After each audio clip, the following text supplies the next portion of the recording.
Amanhã tem alguma coisa ou não? Amanhã descansa.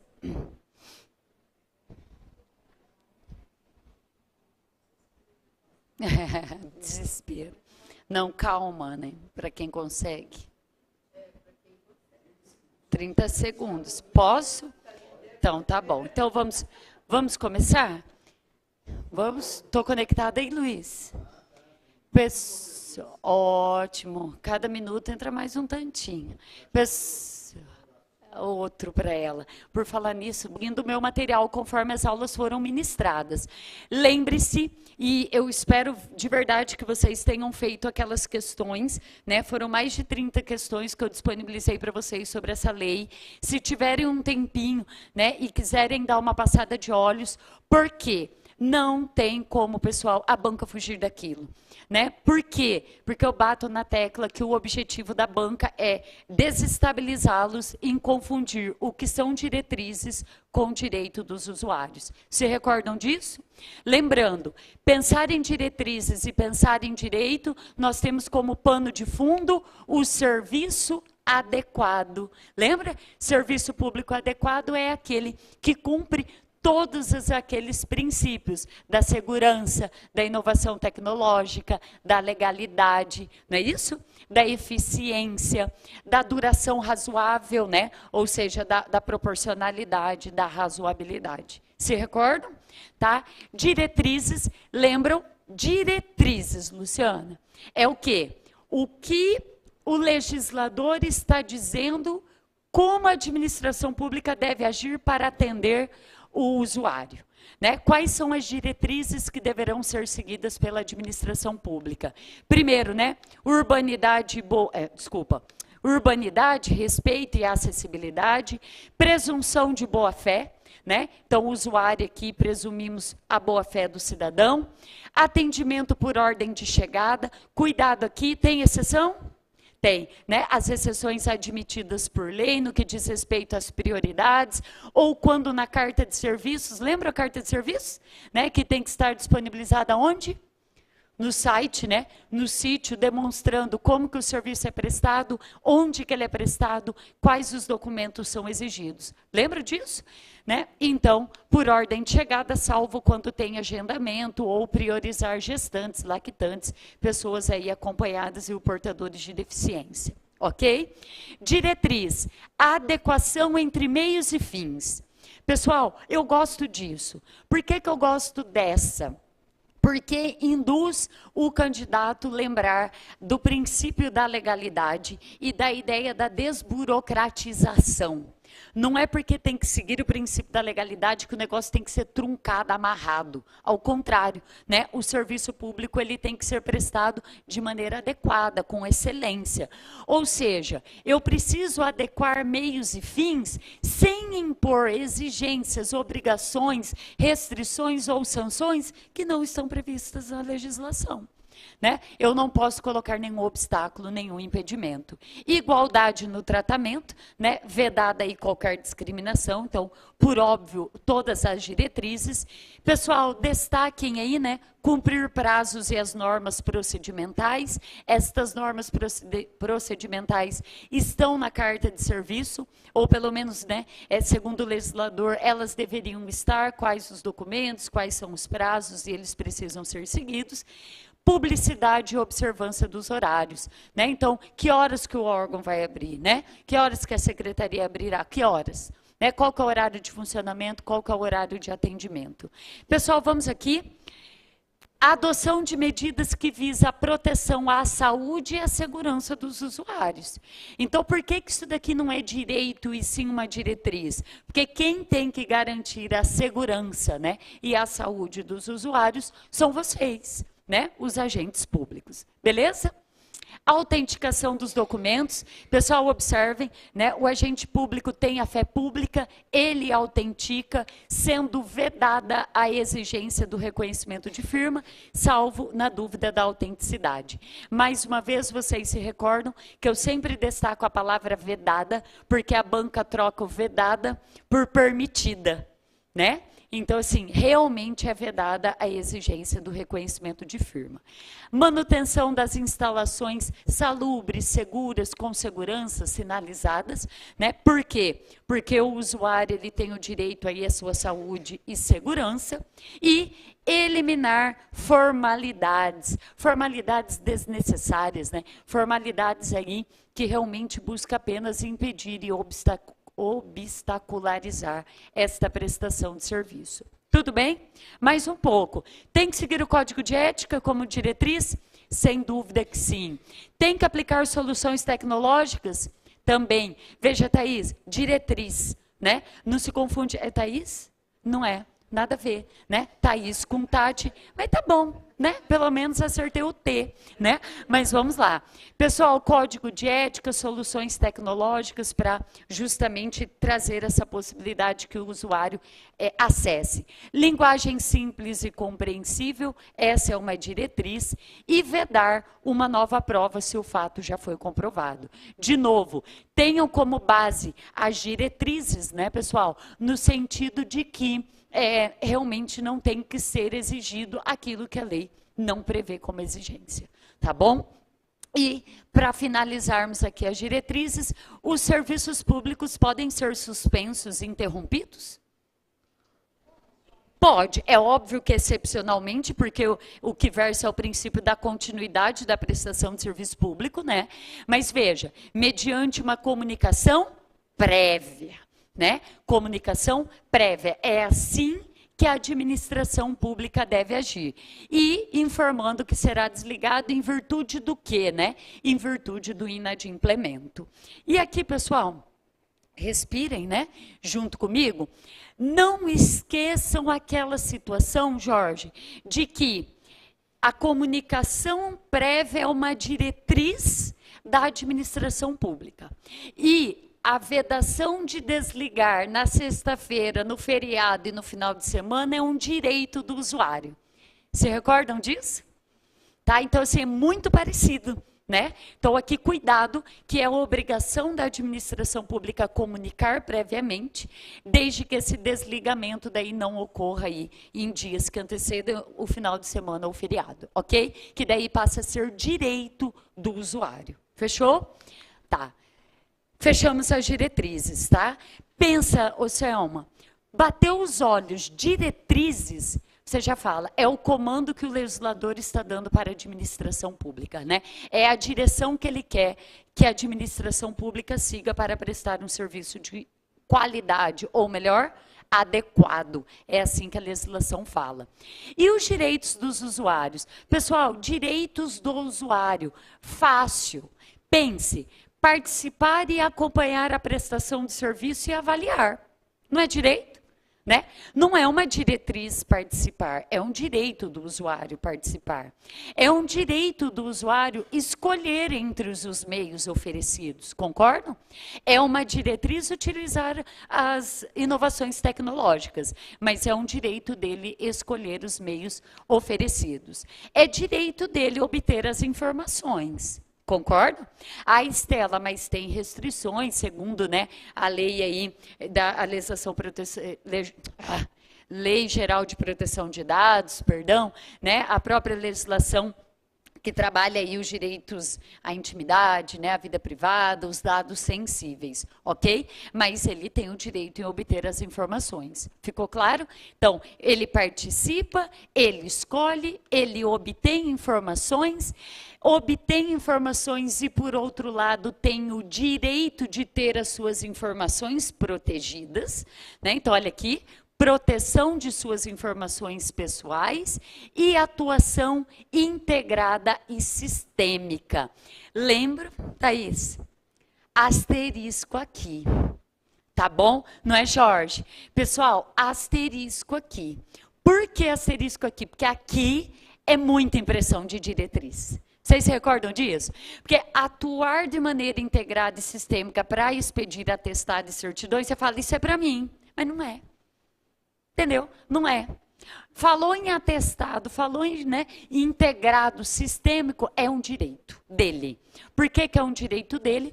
porque ele precisa que isso seja muito rápido, né? Sem burocracias. Por isso, um sistema integrado e sistêmico, ok? Já tinha destacado isso em outra oportunidade e reitero isso para vocês na véspera da prova, né? Vocês vão me ouvir. Ô, Sandra, vocês aqui vão ouvir eu gritar no ouvido, né, de vocês. Eu espero que sim. Se não lembra por bem, lembra por mal, né? É lisguelando na cabeça do outro. Vamos lá. Pessoal, vamos aqui. Obter informações precisas e de fácil acesso. Sim, é uma diretriz disponibilizar estas informações. E, por outro lado, é um direito do usuário obter estas informações. Qual horário, qual serviço é prestado, onde ele é prestado, né? Qual é a situação da tramitação do processo, cobra, vai cobrar taxa, vai cobrar tarifa, quanto custa, né? Vai ser um serviço oneroso, vai ser um serviço gratuito, né? Veja, direitos dos usuários. E aí, para finalizar, já adiantei, já cantei a bola para vocês, comunicação prévia da suspensão. Observe, a comunicação prévia é uma diretriz e é um direito quando veda que essa suspensão aconteça, olha aqui, iniciando na sexta, no sábado, no domingo, ou, né, no feriado, ou em algum dia que antecede o feriado, tá bom? Beleza? Não confundam diretrizes com direito, tá? Acreditem no que eu estou dizendo para vocês, tá, pessoal? Batam os olhos no comando da questão. Tá? Diretriz para você, direitos pensando nos usuários. Bom, carta de serviço, todos já sabem, né? Carta de serviço, objetivo de informar. Informar o quê? Tudo. Quais os serviços prestados, a forma de acesso, né? Assim como estabelecer ali compromissos e padrões de qualidade. Por que que eu puxo aqui compromissos e padrão de qualidade? Para linkar para vocês, já eu chego aqui, a ouvidoria. Eu chegarei nela. É ou não é? Porque lembrem-se que a ouvidoria, a ideia é que ela seja a porta de entrada. Se ela não tem ouvidoria, não tem como o cidadão se manifestar? Tem, né?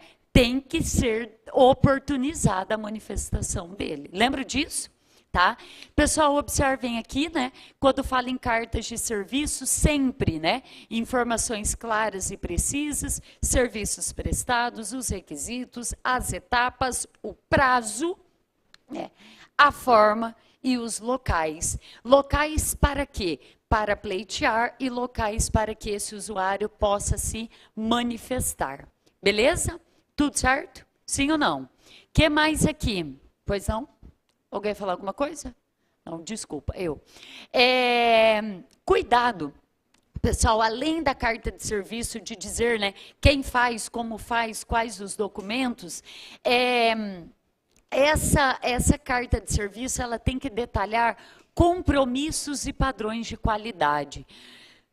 Ai, Estela, mas por que, né, que você está dizendo isso? Não sei, né? Porque, embora possa parecer óbvio, a hora de tirar esse slide, eu falei, quer saber, eu não vou tirar.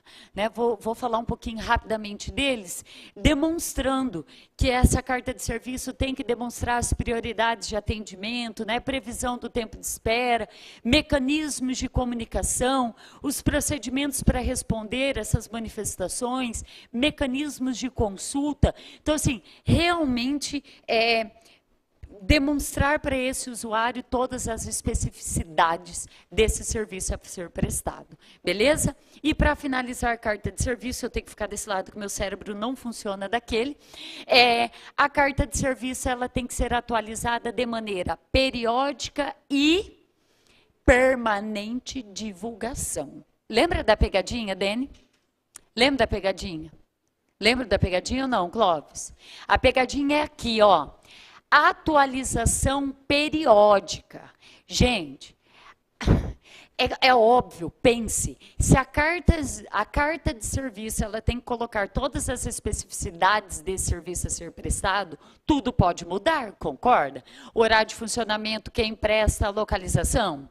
Então, veja, o que é permanente é a divulgação.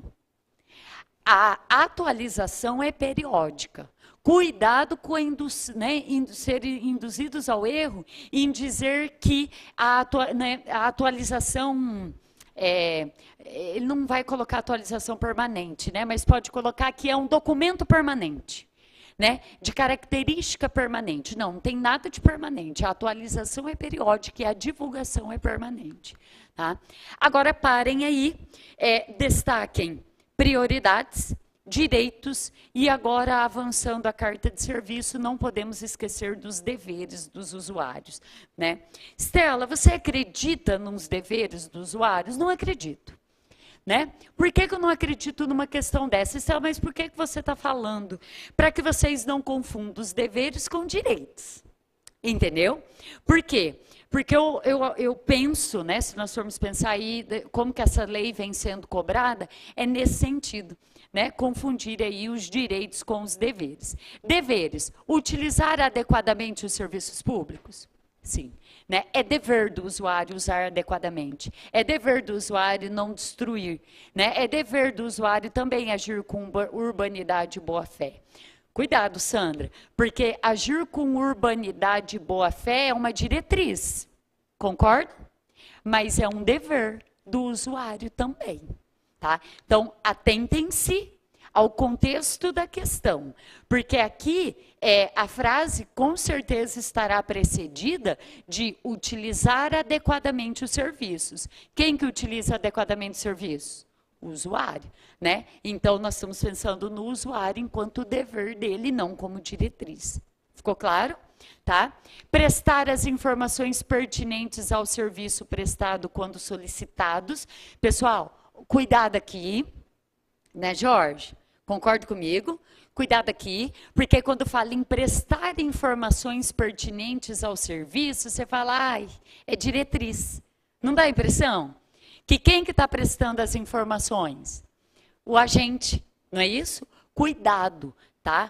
Prestar informações pertinentes ao serviço quando solicitadas, isso é um dever do usuário. Por quê? Porque a ideia é que vocês não precisam ser solicitados. As informações devem estar públicas, claras e precisas. Vocês têm o dever de informar, sendo solicitados ou não.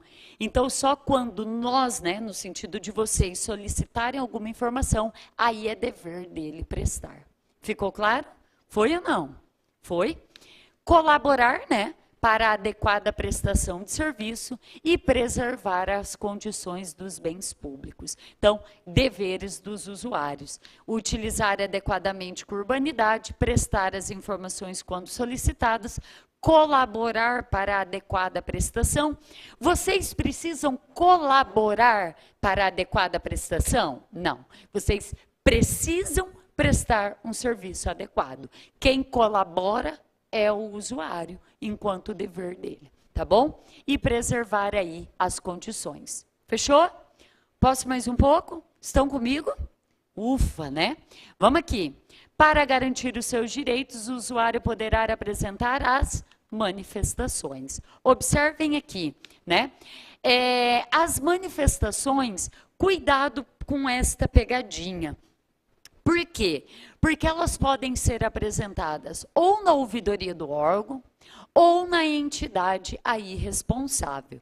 Pessoal, todo e qualquer lugar, né, tem que ser dado esse acesso, essa possibilidade do cidadão se manifestar. Observe aqui, precisa da identificação do requerente? Na manifestação? Precisa, né? Minimamente.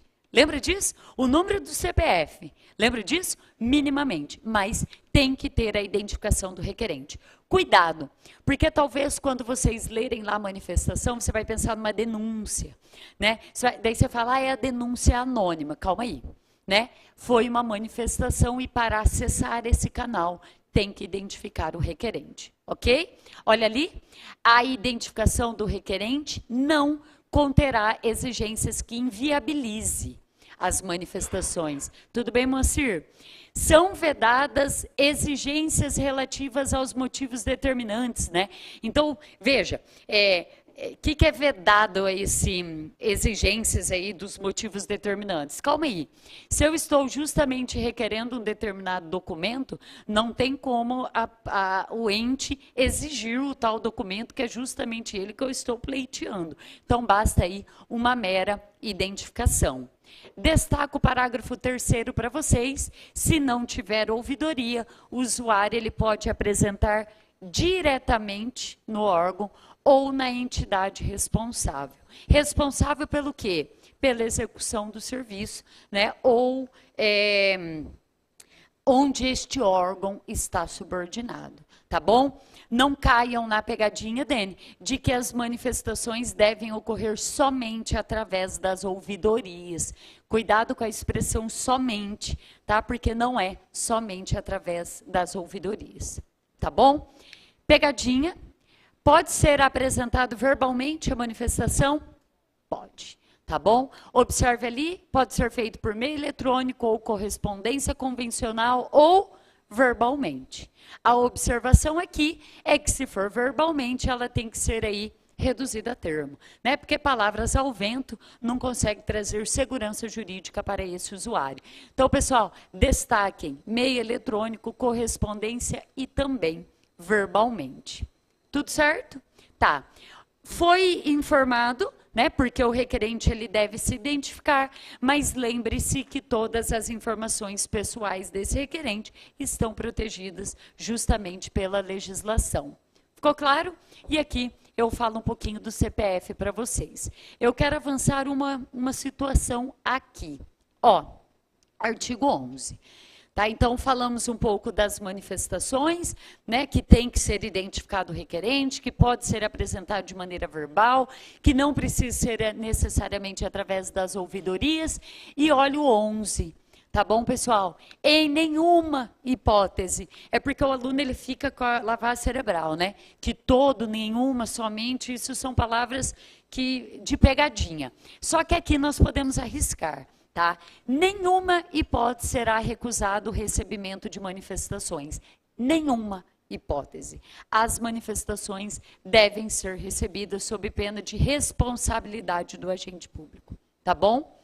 Ok? Então, tem que ser apresentada. Fechou? Vamos mais um pouco? Tá tudo bem aí, Selma? Quem que fala? Eu vou falar hoje, Felipe? Só? E o Felipe. Vamos lá. Pessoal, vamos aqui. O que é uma efetiva resolução? Tá? Destacar alguns pontos nesse sentido. O que é uma efetiva resolução? Observe que efetiva resolução é aquele que recepciona, emite o comprovante de recebimento, concorda comigo? Analisa a obtenção, decide e dá ciência ao usuário. Tá? Essa é a efetiva resolução. Recepciona, emite o comprovante, analisa, decide e dá um feedback para o usuário. Essa é a visão, essa é a sensação dos direitos dos usuários, tá bom? E aí, para fechar essa lei, e eu vou falar daí um pouquinho, deixa eu ver quantos minutos eu tenho aqui, eu vou falar daí um pouquinho da licitação, tá? Eu não posso deixar de conversar com vocês sobre as atribuições da ouvidoria. Tá? Atribuições, veja, verbos no infinitivo, né? Verbos no infinitivo. O que cabe às ouvidorias fazerem? Promover a participação. Porque o direito de participar é direito do usuário. Concorda comigo? Né? A ouvidoria promove a participação, acompanha a prestação de serviço público, propõe aperfeiçoamento. Lembra disso? Pessoal, lembram? Né? Veja lá, atribuições das ouvidorias auxiliam na prevenção e na correção aí de alguns atos procedimentais, propõe a adoção de eventuais medidas para a defesa aí dos direitos do usuário. A ouvidoria recebe, analisa e encaminha para as autoridades competentes e também promove mediação e conciliação. Tá? Então, o que fica aí, né, Clóvis? Fica essa ideia de ora é diretriz, ora é direito, dos usuários. Se não for direito, não podemos esquecer que eles também possuem deveres, né? E as ouvidorias possuem atribuições.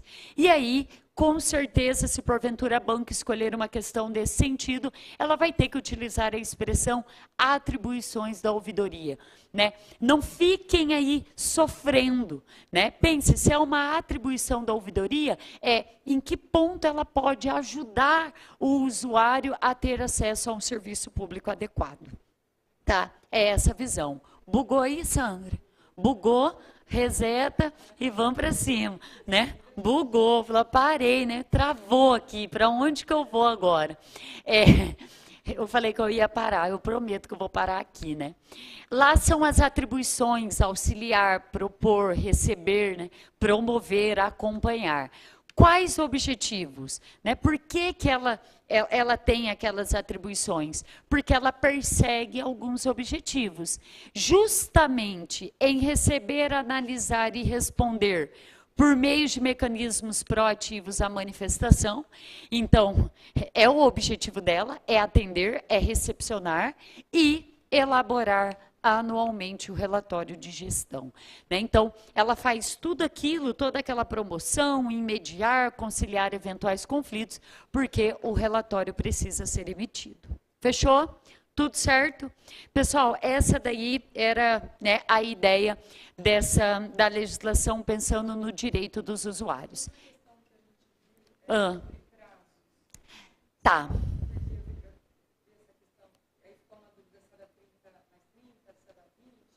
Tá, eu coloquei uma questão dessa, porque ele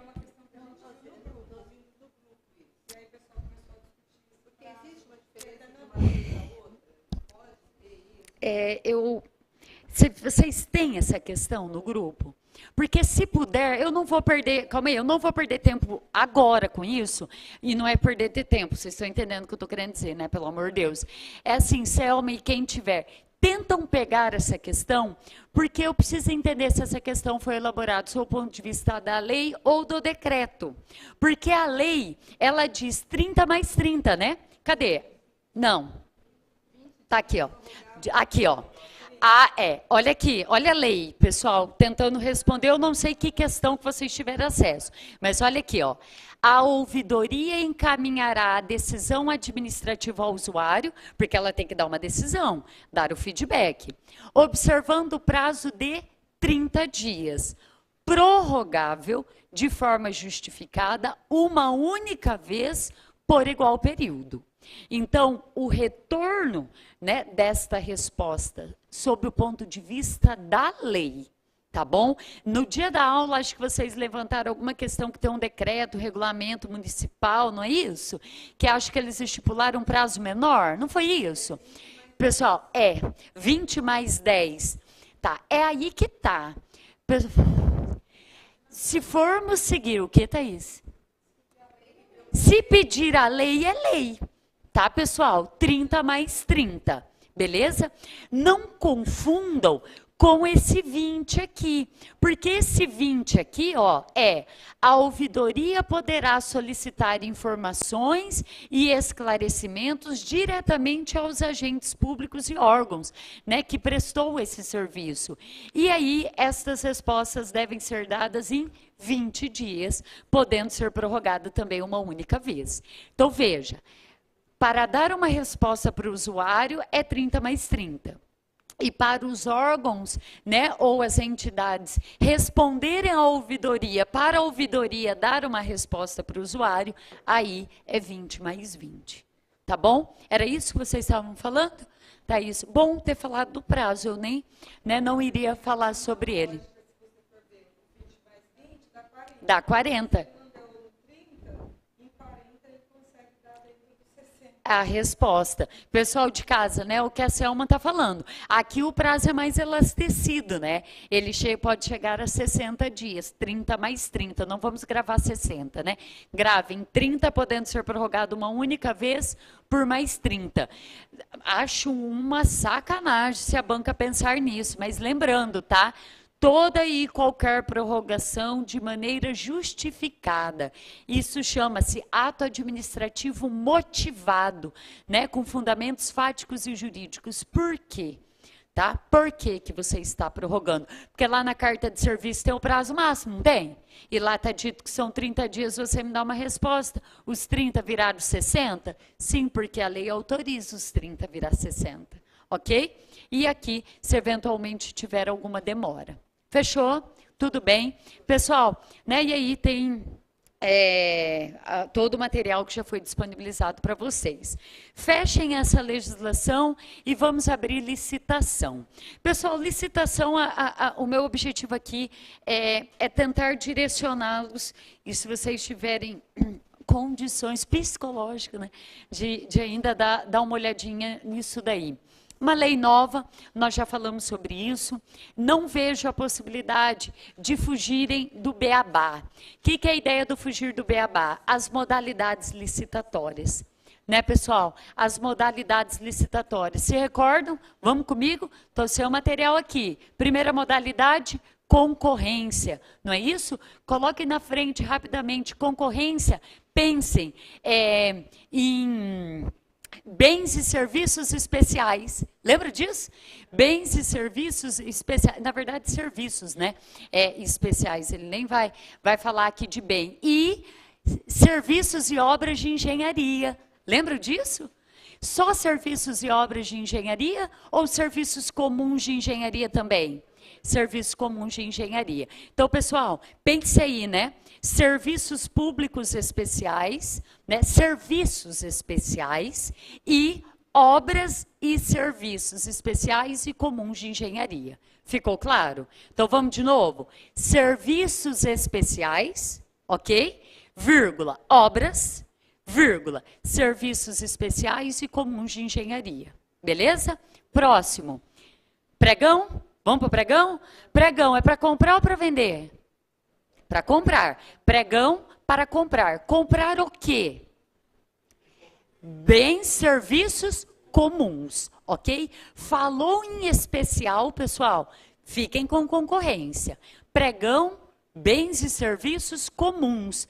Bens móveis e imóveis. Não é isso? Também? É ou não é? Pessoal, só um pouquinho, Luiz, um tiquinho, só para eu terminar aqui o raciocínio pessoal de casa. 5 minutos, perdão.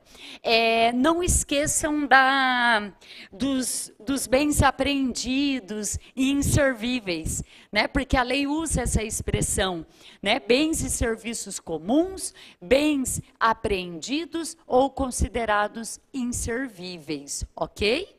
Tudo bem? Sim ou não? Para adquirir. Pregão para adquirir. Leilão, quem dar mais, né? Leilão para vender. Vender o quê? Venda, né? Falou em venda bens móveis e imóveis, também vende através de leilão. E também compra bens imóveis através de pregão. Tá bom? Por que eu digo isso? Porque na Lei 8666, né, a compra e a venda de bens imóveis era somente através da modalidade concorrência. Lembra disso? Sim? Então, não lembra, deixa para lá, né? Então, vamos lá. Concorrência, pregão aqui, adquirir, leilão para vender. Concurso, o que vocês vão lembrar de concurso? Trabalho técnico e científico. Ok? Trabalho técnico e científico, concurso. E a última? Diálogo competitivo. Pessoal, não esqueça do diálogo competitivo, essa ideia de dialogar, de buscar o quê?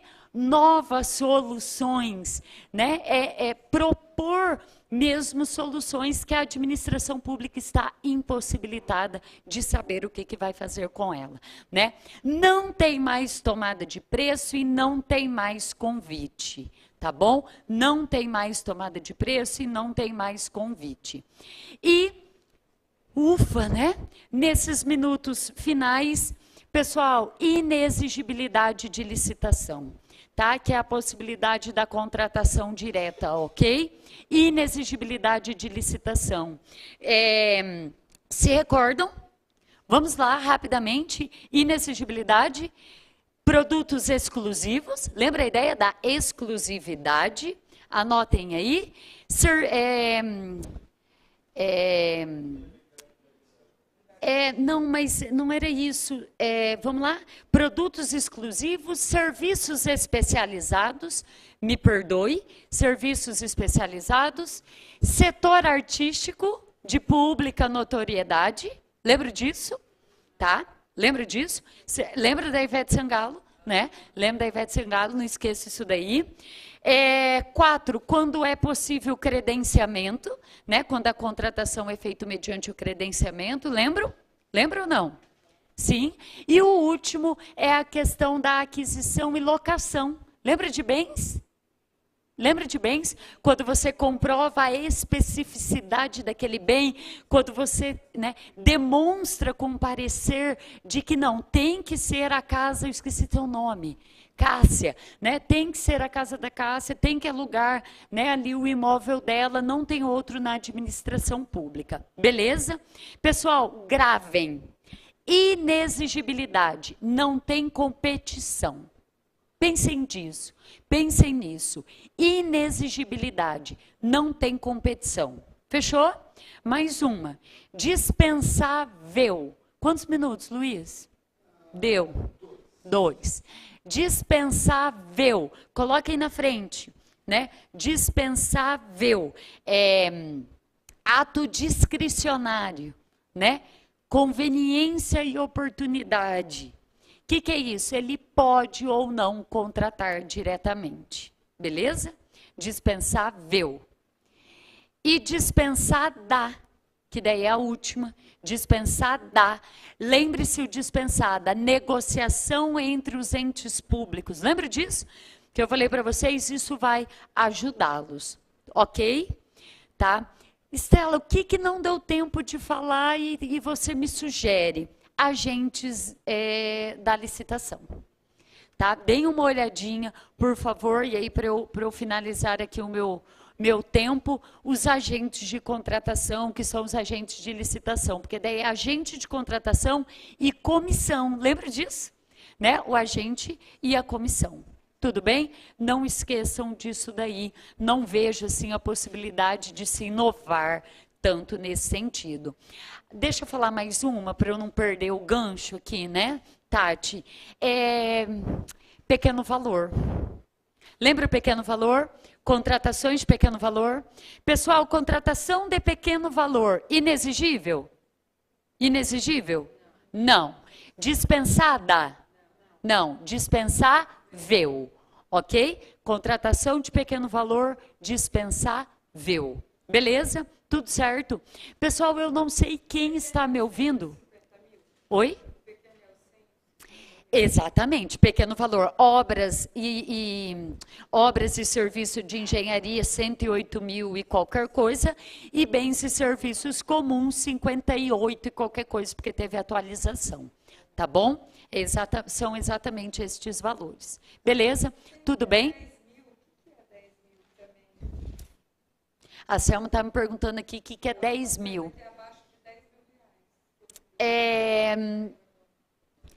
10 mil reais.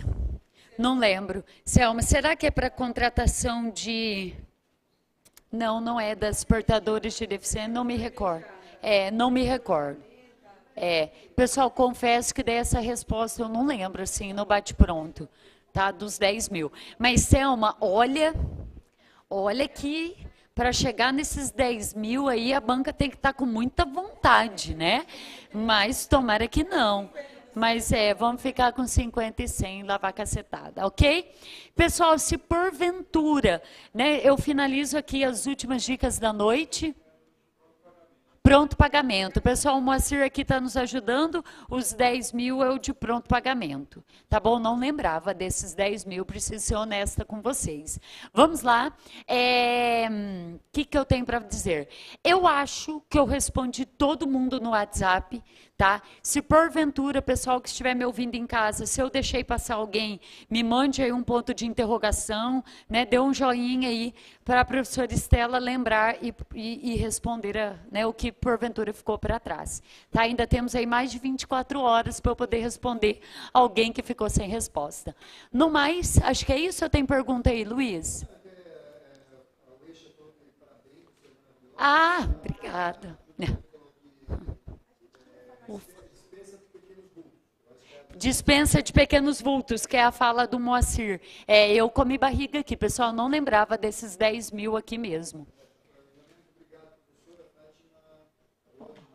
Ótimo. Beleza. Só elogio, né? Só para eu terminar minha semana cheia de orgulho. Obrigada, pessoal. Obrigada mesmo pelas palavras de carinho. Obrigado mais uma vez pela recepção. Um super prazer em conhecê-los, né, no presencial e no online. Por favor, quem que está ali? O Felipe, doido para entrar, né, professor? Eu prometo que eu estou saindo, estou me despedindo. Então, tá bom. Então é isso. Qualquer coisa me gritem, tá bom? Eu estou conectada aí até as 8 horas do domingo, tá? Me chamem. Obrigado. Desejo a vocês uma boa sorte e tentem relaxar um pouquinho na medida do possível, tá bom? Obrigado mesmo. E me dê um feedback que eu fico desesperada, né? Querendo saber o que caiu, né? O que caiu. Obrigado, uma boa noite para vocês. Pessoal de casa, boa noite. Obrigadão. Obrigadão. Vamos lá, professor. No mínimo 20, né, aqui. Eles precisam acertar, no mínimo, né? É, no mínimo. Vamos lá. Eu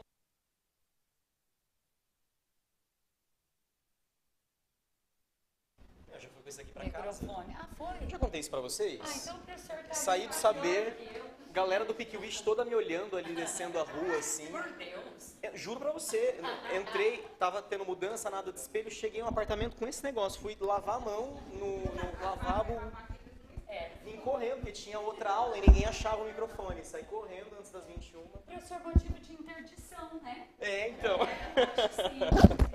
Gente, boa noite pra vocês. Hoje amém. Tudo sardão. Se tiver aqui informações, pelo amor de Deus, que eu fico desesperada.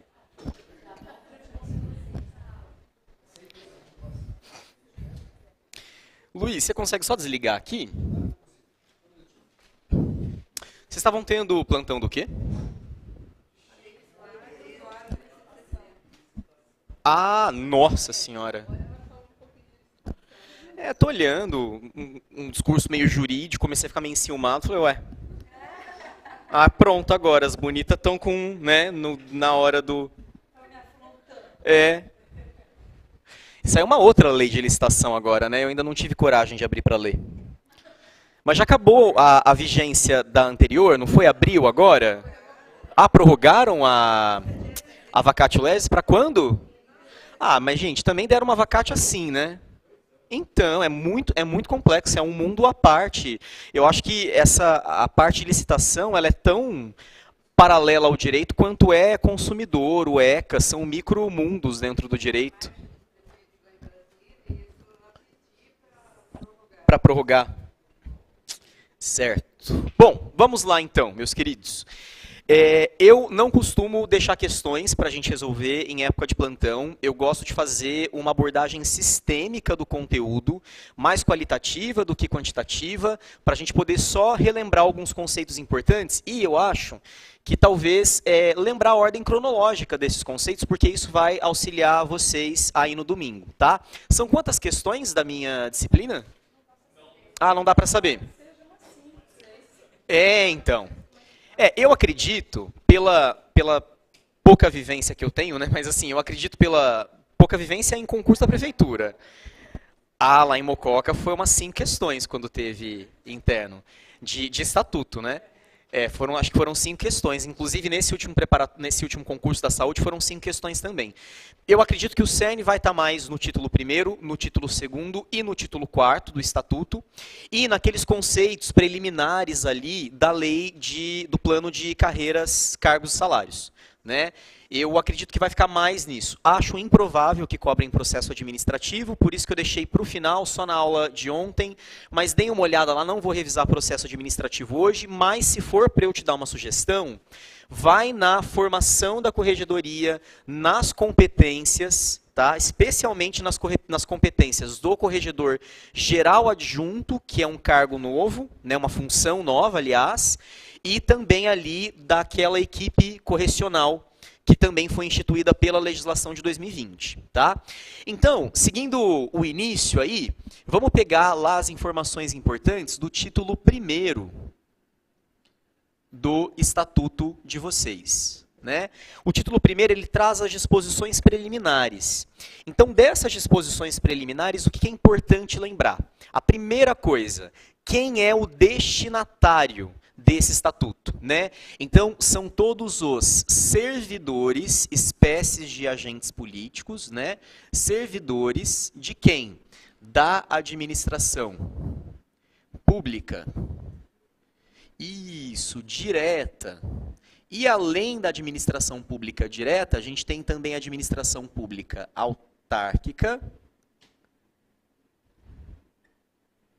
e fundacional do município de Londrina. Se eu estou falando do município de Londrina, fundacional, a gente tem então aqui a presença dos dois poderes, executivo e legislativo. Lembrando que, diferente do que acontece aqui, o processo administrativo que vai supostamente ser cobrado de vocês é aquele que não atende aos membros do legislativo, né? Ele é só para os servidores da administração pública direta, autárquica e fundacional do Poder Executivo. O Poder Legislativo ele não entra no processo administrativo da corregedoria, tá? Só essa observação. E aí, quem é servidor público? Servidor público é a pessoa investida em cargo público. E esse cargo público, ele pode ser em caráter efetivo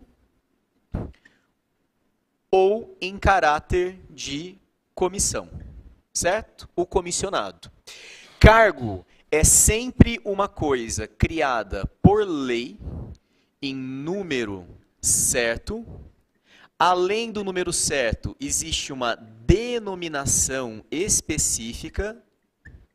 E além dessa denominação específica, os vencimentos são pagos pelos cofres públicos, não é pelo Poder Executivo, né?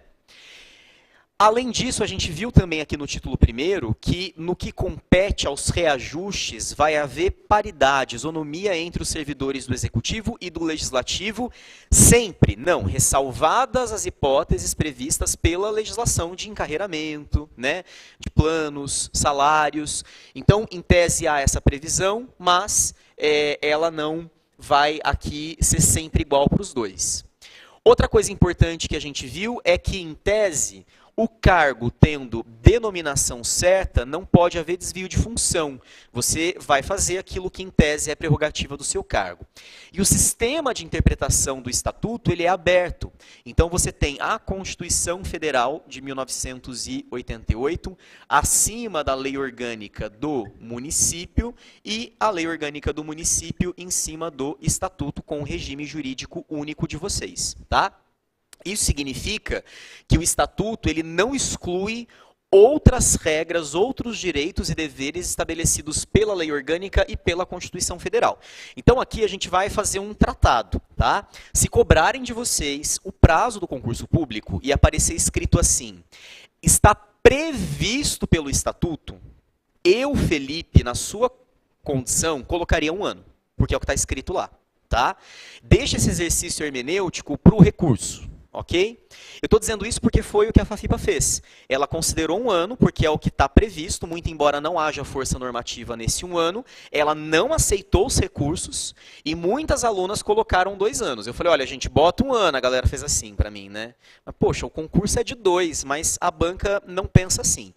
Muito embora aqui não seja uma banca de concurso, eu acredito que a abordagem do Estatuto vai ser mais textual, então vamos focar no que o Estatuto diz a princípio, ok? Essas são as informações do título 1º. Então, o que é importante do título 1º? Entender quem é o destinatário, entender o conceito de cargo e entender que o sistema de interpretação do Estatuto ele é aberto, tá? Saindo aqui do título 1º, a gente caminha agora para o mais importante a nível de concurso público e seleção, que é o título 2º. E o título 2º ele vai abordar 5 conceitos diferentes, que são bastante transversais, né?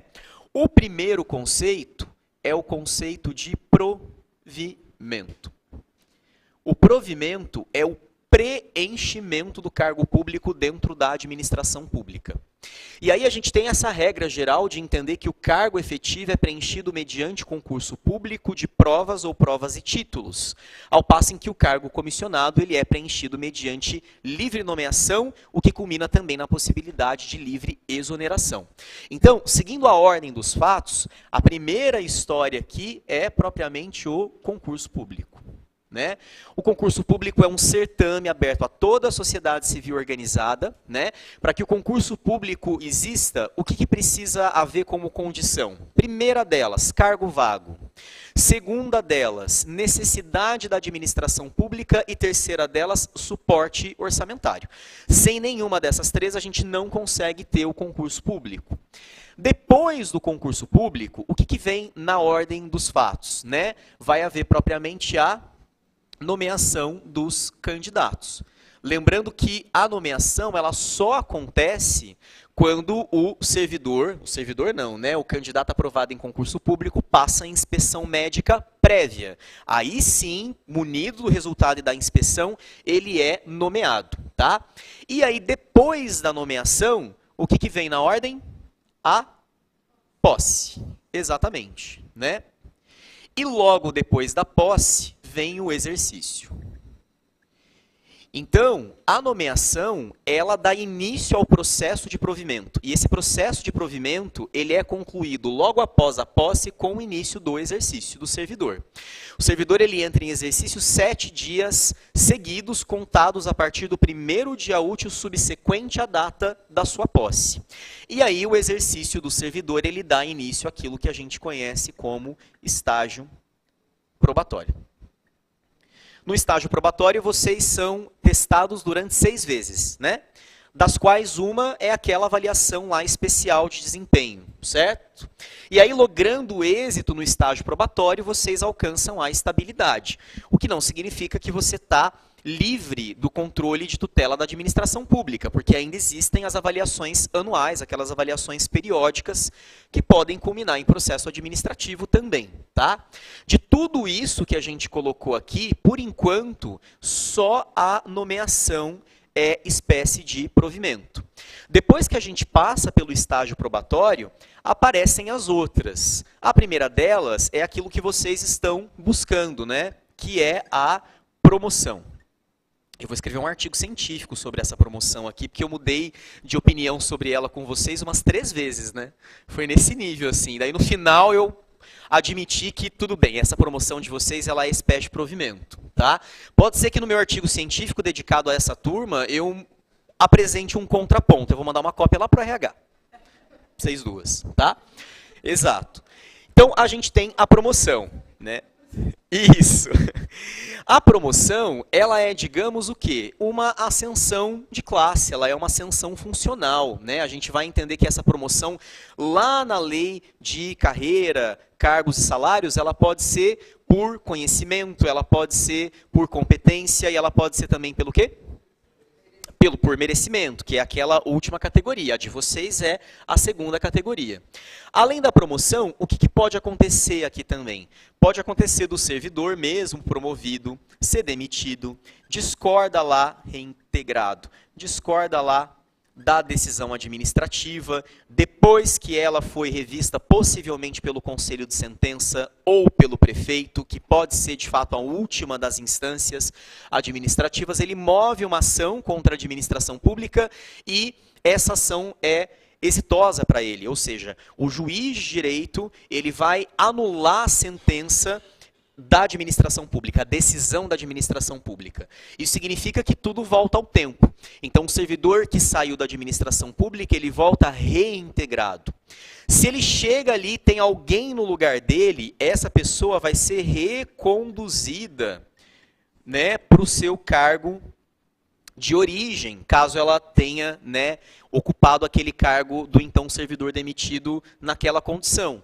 Se não houver nem para o servidor reintegrado, nem para o servidor reconduzido cargo de destino, ele vai ficar o quê? Em disponibilidade remunerada, mas ele também pode ser aproveitado em outro cargo que guarde compatibilidade com o primeiro. Então, além do aproveitamento, a gente tem a disponibilidade remunerada. A palavra, a expressão disponibilidade remunerada não aparece no artigo 13, que especifica quais são as espécies de provimento, tá? Mas ela está concatenada com o conceito de aproveitamento. No entanto, como o rol do 13 é taxativo, a gente vai considerar que o aproveitamento é espécie de provimento. E a disponibilidade remunerada, não, tá? Não sei, aí depois vocês me contam, vai estar no meu artigo científico também, ok? Terminou aqui? Não. O que mais pode acontecer com o servidor? Pode acontecer a reversão. Isso.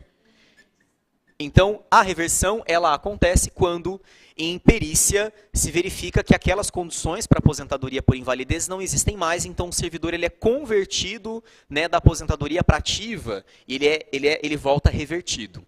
Então, você volta de fora da administração pública ou através de reintegração ou através de reversão, né? Promoção, reintegração, recondução, aproveitamento e reversão são também espécies de provimento. Ficou faltando alguma aqui? Não, né? Além do provimento, a gente tem as movimentações funcionais, né? Só que a gente viu que essa movimentação não é bem funcional, ela é do cargo dentro da administração pública, é só uma expressão mais antiga, lá da Constituição anterior, a 88, que deu uma boa estruturada no direito administrativo, apesar dela não ter força normativa, né? Porque a gente estava em outra situação, a gente tem essa movimentação de cargo. E aqui é fácil, né? São duas possibilidades. Você tem a remoção. Remoção é com o quê? Cedilha? É, né? Você tem a remoção, gente, é difícil falar enquanto escreve, tá? E, além da remoção, a gente tem a permuta. A remoção, ela pode acontecer de um órgão para outro órgão ou de uma unidade para outra unidade do mesmo órgão. E a gente sabe que a remoção, ela pode acontecer de ofício ou a pedido do servidor. A permuta, gente, é sempre a pedido dos servidores envolvidos na relação de permuta, tá? O que precisa acontecer para a remoção de ofício acontecer? Precisa haver oportunidade e conveniência e compatibilidade com o interesse público, né? Então tem que ser oportuno para aquele local perder aquele servidor e aquele cargo, tem que ser conveniente para o destino receber aquele servidor e aquele cargo, e essa remoção ela tem que ser compatível com os interesses da administração pública, ainda que seja um interesse de segundo grau aí, seja algo mais instrumental. A pedido, em tese, você não precisa olhar para o interesse público, tem que haver a conveniência e a autorização da autoridade máxima daquele órgão da onde aquele servidor está saindo, tá? A permuta segue o mesmo modelo, tem que haver conveniência, tem que haver autorização das autoridades máximas dos respectivos órgãos ou unidades. E aí essa movimentação carrega o cargo para outro lugar. Agora, quando a questão envolve a impossibilidade do servidor permanecer exercendo aquelas funções, a gente tem as possibilidades de mutação. E aí, o estatuto de vocês, ele coloca só a readaptação como espécie. Só que a readaptação, ela tem duas subespécies, né? Você tem a readequação e qual outra? Isso, exatamente. Eu fiz de propósito para saber se vocês estão atentos, tá? Readequação, é claro que é isso. Falei assim, deixa eu jogar a subespécie aqui para ver se eles estão espertos com o gênero, né? Qual que é mesmo? Reabilitação. Isso, reabilitação, né? E aí ela pode ser a readequação ou, além da readequação, a readaptação. Qual é a diferença? A diferença está no que acontece. Quando você tem uma mudança, uma evolução no volume de funções, a gente está falando de readequação. Quando você tem uma evolução na estrutura do cargo como um todo, para uma outra realidade que é compatível com a primeira, a gente tem readaptação. Então, na readequação, o servidor ele deixa de ter algumas atribuições para que ele possa exercer com excelência aquilo que sobrou para ele poder fazer. Ele não vai ter nenhum desconto, porque isso envolve saúde. Agora, quando ele não consegue exercer nenhuma das prerrogativas do cargo em razão da saúde, o cargo pode ser transformado em outro. Essa transformação não gera vacância, portanto, nem a readaptação nem a readequação são mais espécies de provimento. Encerrado isso, a gente vai para a quinta categoria, que é o comissionamento, que vocês já estão careca de saber. Né? Então, o comissionamento acontece quando você nomeia para cargo em caráter de comissão servidor estável, preferencialmente, ou alguém de fora da administração pública, preenchido os requisitos legais, né? Sempre observando o aporte principiológico do estatuto. E essa pessoa, ela vai ficar ali sem estágio probatório, sem estabilidade, né? Disposta a trabalhar enquanto nomeada e sabendo que a qualquer momento ela pode sair da administração pública, ela pode ser exonerada. E aí, falando em exoneração, a gente vai para a última etapa, que é a vacância. E aí a vacância, ela se observa, né, quando ocorre o contrário do provimento. A primeira espécie de vacância é também uma espécie de provimento, que é a promoção. A promoção torna cargos vagos. Então, ela é, como diria aquele grande cientista londrinense, ela é uma espécie quântica. Né? Ela é, ao mesmo tempo, você gostou do quântico que eu sei, ela é, ao mesmo tempo, provimento e vacância. E aí as espécies que vocês já estão acostumados, né? A exoneração, a demissão, demissão com 2 S's, né? Isso, a demissão e a aposentadoria. Além disso, tem o falecimento do servidor, mas não vamos botar falecimento aqui não, né? Falecimento é muito pesado, vamos deixar tudo certo. Tem o falecimento do servidor, tá? Então essas são as espécies aqui. A exoneração. Então vamos colocar. Falecimento do servidor. Tá? Falecimento do servidor. A exoneração, ela pode ser pedida de ofício pelo servidor, esteja ele em estágio probatório ou estável. A exoneração, ela acontece quando o servidor não logra êxito no estágio probatório, ou quando é alguma outra opção, não, né? Isso. Quando ele ocupa cargo comissionado e é exonerado. São essas 3 possibilidades. A demissão já é mediante processo administrativo garantido ao servidor contraditório e ampla defesa. Não aparece a palavra contraditório, tá? No estatuto de vocês, aparece só ampla defesa, mas são conceitos ligeiramente diferentes, mas eles estão relacionados aí. Isso encerra o título 2º do estatuto de vocês, tá? Alguma dúvida? Tranquilo, né? Eu acho, pegando, por exemplo, só na hora, igual os meus alunos falam a mesma coisa, só na hora. Vou mandar a prova de tributário que eles fizeram essa semana, você sente e chora. Jesus amado. Meu Deus do céu, na prova de tributário deles, a CMTU tem poder de polícia porque é pessoa jurídica de direito público, apesar de ser sociedade de economia mista. É um troço terrível, né? Depois eu mando, tá? Aqui, na FAFIPA, que foi o último concurso, das 5 questões que foram cobradas, 4 eram sobre o título 1º. Então, todo mundo fez uma questão sobre o título 1º, sobre o título 2º. Uma questão sobre o título 1º e 4 questões sobre o título 2º. Ou seja, faz as contas aí. Quantos % da prova? Eram 5 questões, 4 do título 2º, uma do título 1º. Quanto? Não, mas da prova de estatuto, quantos % era do título 1º, gente? Divide 100 por 5, pelo amor de Deus. 20. 20 vezes 4, 80% da prova era o título 2º, demoramos para fazer esse cálculo, hein? E 20% era isso, do título 1º. Tá? Então eu acredito que aqui deva se manter a mesma proporção, tá? Saindo do título 2º, a gente vai Para qual título? Para o título quarto, né? Porque o estatuto de vocês, por alguma razão, ele não tem título terceiro. Não tem para dar azar. É igual é igual o 17, né? Eu fiz um cruzeiro recentemente, há um tempo, já vai fazer um mês mais ou menos. Foi quando eu fugi do 6 uma semana.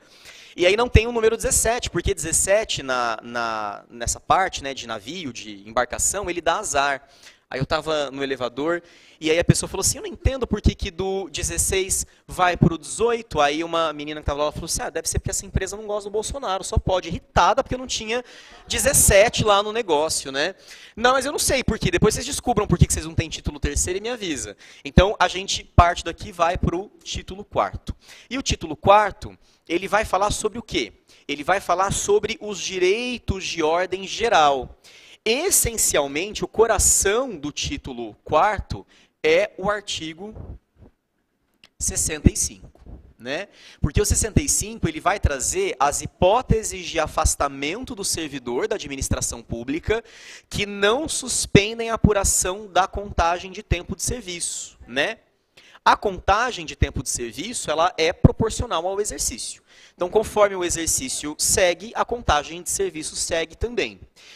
Daqui do artigo 65, a gente tem que lembrar que alguns desses afastamentos são recategorizados como concessões no artigo 79, né? Então, vamos lembrar, além de férias, né, além daquelas licenças específicas do 65, como por exemplo, quantos dias por quinquênio eu tenho para tratar de assuntos particulares? 30. Quantos dias por quinquênio eu tenho para faltar de forma injustificada? 60. Quantos dias por quinquênio eu tenho para cuidar de pessoa na família que esteja doente? 90. Por quinquênio, exatamente. E agora vamos para o 79. Quais são os afastamentos do 65 que viram concessões no 79? Vamos começar lá pelo mais comum, luto, né? Então, isso, não. Vocês mandaram colocar falecimento ali, né? Então vamos começar pelo luto. Luto de parente próximo. Quanto tempo? 7 dias? Corridos, exatamente. 7 dias, isso, corridos ou consecutivos. Consecutivos é mais formal, corridos é informal. Agora, para núpcias, casamento, são 7 dias